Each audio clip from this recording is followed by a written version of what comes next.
शहर की चकाचौंध से दूर, जहां पुराना हाईवे अब एक भूली बिसरी लकीर बन चुका था, वहां एक कच्चा ढाबा खड़ा था।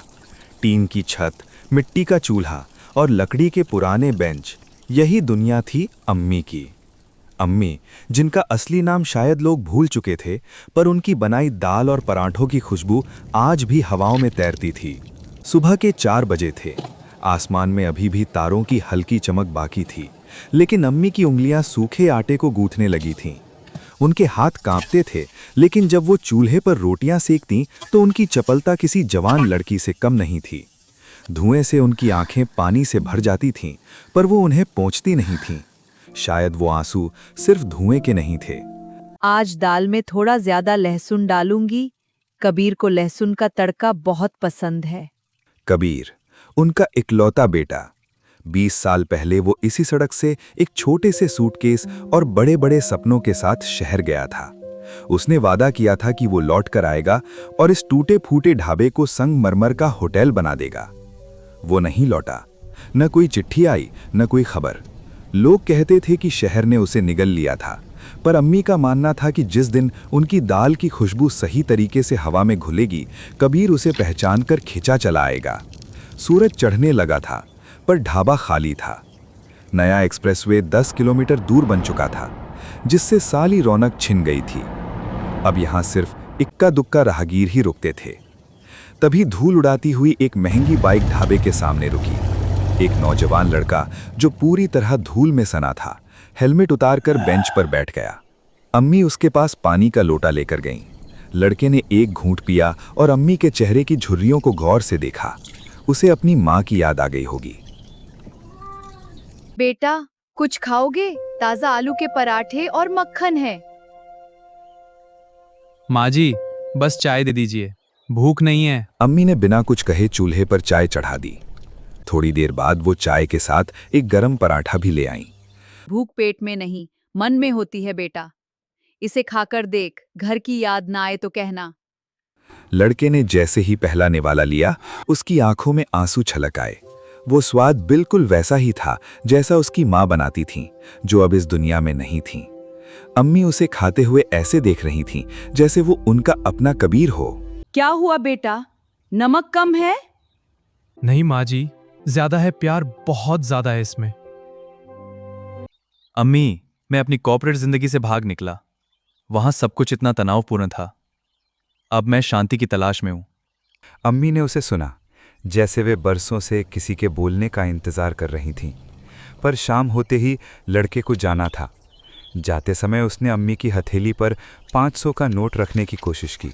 बेटा, माँ बेटे से पैसे नहीं लेती। बस एक वादा कर, अगर रास्ते में कहीं मेरा कबीर मिले तो उसे कहना कि उसकी अम्मी ने आज भी उसके हिस्से का पराठा बचाकर रखा है। लड़का अवाक खड़ा रह गया। उसने अम्मी के पैर छुए और अपनी बाइक स्टार्ट की। जैसे ही वो ओझल हुआ, सन्नाटा फिर से ढाबे पर छा गया। अम्मी ने चूल्हे की आग बुझाई और अपनी धुंधली आंखों से उस सड़क को देखने लगी, जो दूर जाकर क्षितिज में मिल जाती थी। रात हो रही थी। अम्मी ने अपनी पुरानी लालटेन जलाई और उसे ढाबे के बाहर एक ऊंचे खंभे पर लटका दिया, ताकि अगर कबीर रात के अंधेरे में आए तो उसे रास्ता भटकने की जरूरत न पड़े। अगली सुबह सूरज की पहली किरण के साथ ही अम्मी की कमर में एक अजीब सी जकड़न थी, लेकिन उनकी रूह में एक अजीब सी हलचल। पिछले दिन वाले उस लड़के की बातों ने उनके मन के किसी बंद संदूक को खोल दिया था। उन्होंने फिर से वही दिनचर्या शुरू की, लकड़ियां इकट्ठा करना, चूल्हा सुलगाना और पुरानी केतली में चाय चढ़ाना। पर आज हवा का रुख बदला हुआ था। धूल भरी सड़क पर धूल का एक बड़ा गुबार उठा, और इस बार वो कोई अकेला मुसाफिर नहीं था। एक सफ़ेद सरकारी जीप आकर ढाबे के ठीक सामने रुकी। उससे 3-4 लोग उतरे, जिनके हाथों में फाइलें, नीले रंग के नक्शे और एक अजीब सी बेरुखी थी। जी, राम राम, चाय पिएंगे? नहीं धन्यवाद। माँ जी, हम चाय पीने नहीं आए हैं। ये जमीन अब सरकारी विकास योजना के अंतर्गत आती है। अगले महीने यहाँ से एक नया लिंक रोड गुजरेगा और आपका ये ढाबा इसे हटाना होगा। हमें आपको ये नोटिस देना है। मेरा बेटा, मेरा कबीर आएगा तो उसे मेरा ठिकाना कैसे मिलेगा अगर तुम इसे तोड़ दोगे? अम्मी के हाथ में जो चाय छानने वाली छलनी थी वो जमीन पर गिर पड़ी। पर बेटा, ये ढाबा तो 40 साल से यहीं है। माँ जी, जज्बात से सड़कें नहीं रुकती। 15 दिनों के भीतर ये जगह खाली करनी होगी। सरकार आपको मुआवजा देगी, आप कहीं और जाकर रह लीजिएगा। पर 15 दिनों के भीतर ये जगह खाली करनी होगी। वे लोग चले गए, पीछे छोड़ गए एक कागज का टुकड़ा और धूल का वही गुबार। अम्मी उस कागज को हाथ में लिए पत्थर की मूरत बन गईं। उन्हें पढ़ना नहीं आता था, पर उस पर लगी लाल मुहर उन्हें किसी लहू के धब्बे जैसी लग रही थी। उस दोपहर अम्मी ने चूल्हा नहीं जलाया। वे बस उस लकड़ी के खंबे को पकड़कर बैठी रहीं जिस पर वे रोज लालटेन टांगती थीं। उन्हें याद आया जब कबीर छोटा था और इसी खंबे के पास बैठकर पहाड़े याद करता था। उन्होंने दीवार पर बनी उन लकीरों को छुआ जिन्हें उन्होंने कबीर की लंबाई नापने के लिए उकेरा था। ये लकीरें कैसे मिटा दूं साहब? उन्होंने हवा से पूछा। तभी गांव का एक बूढ़ा डाकिया, जो अब रिटायर हो चुका था पर कभी कभी पुराने रास्तों से गुजरता था, वहां रुका। उसने अम्मी की हालत देखी और मामला समझ गया। अम्मी, जमाना बदल गया है, अब यहाँ कोई नहीं रुकता। तुम मेरे साथ गांव क्यों नहीं चल देती? अम्मी ने सर उठाया। उनकी आंखों में एक अजीब सी चमक थी। रहीम भाई, दुनिया बदल गई होगी, पर माँ का इंतजार नहीं बदलता। अगर मैं यहाँ से हट गई और कबीर उसी रात आया जब यहाँ अंधेरा होगा, तो वह तो डर जाएगा। वह सोचेगा कि उसकी माँ उसे छोड़कर चली गई। अम्मी ने उसी शाम एक बड़ा फैसला लिया। उन्होंने अपनी बरसों की जमा पूंजी, जो एक पुरानी मटकी में बंद थी, बाहर निकाली। उन्होंने ढाबे की मरम्मत शुरू की। उन्होंने टूटी हुई टीन बदली, दीवारों पर ताज़ा मिट्टी का लेप लगाया और उन पर चूने से बेल बूटे बनाए।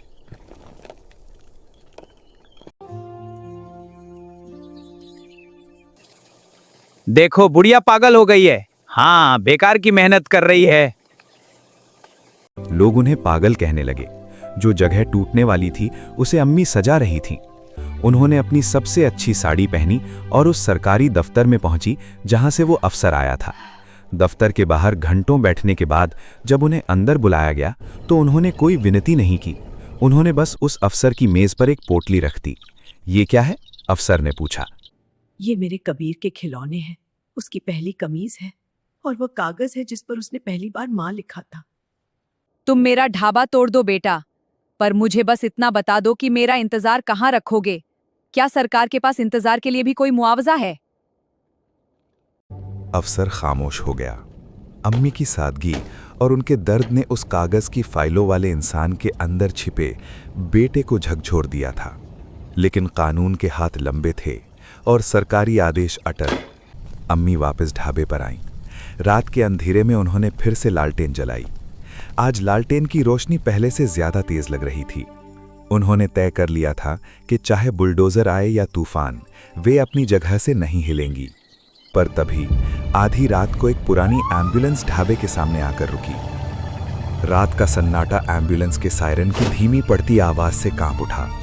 अम्मी अपनी जगह पर जड़ खड़ी थीं। उनकी धड़कनें चूल्हे में चटकती लकड़ियों से भी तेज थीं।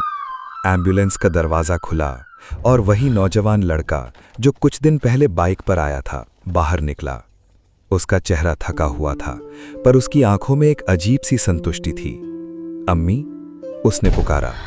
उसकी आवाज में कुछ ऐसा था जिसने अम्मी के पैर हिला दिए।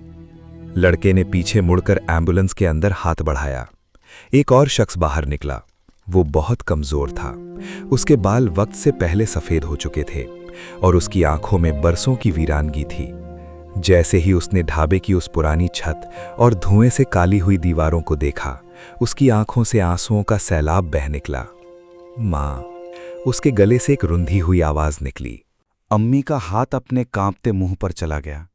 ये आवाज, ये वही पुकार थी जिसे सुनने के लिए उन्होंने 20 साल तक अपनी रूह को जिंदा रखा था। वो कबीर था, उनका कबीर जो शहर की भीड़ में खो गया था। उस नौजवान लड़के ने अम्मी के पास आकर धीरे से कहा, अम्मी, मैंने इसे शहर के एक चैरिटी अस्पताल में पाया। एक हादसे ने इसकी याददाश्त छीन ली थी। इसे अपना नाम तक याद नहीं था, बस धुंधली सी एक खुशबू इसके जहन में बाकी थी। इसे अपना नाम तक याद नहीं था, बस धुंधली सी एक खुशबू इसके जहन में बाकी थी। वह खुशबू ही इसका पता बन गई। जब मैंने इसे आपके ढाबे के पराठों और उस लालटेन के बारे में बताया तो इसके दिमाग में जैसे कोई बिजली सी कौंधी। वो खुशबू ही इसका पता बन गई। तू आ गया? मैंने कहा था ना तू आएगा। मैंने रोज तेरे हिस्से की रोटी बनाई है बेटा। कबीर अपनी माँ के पैलों में गिर पड़ा और फूट फूट कर रोने लगा।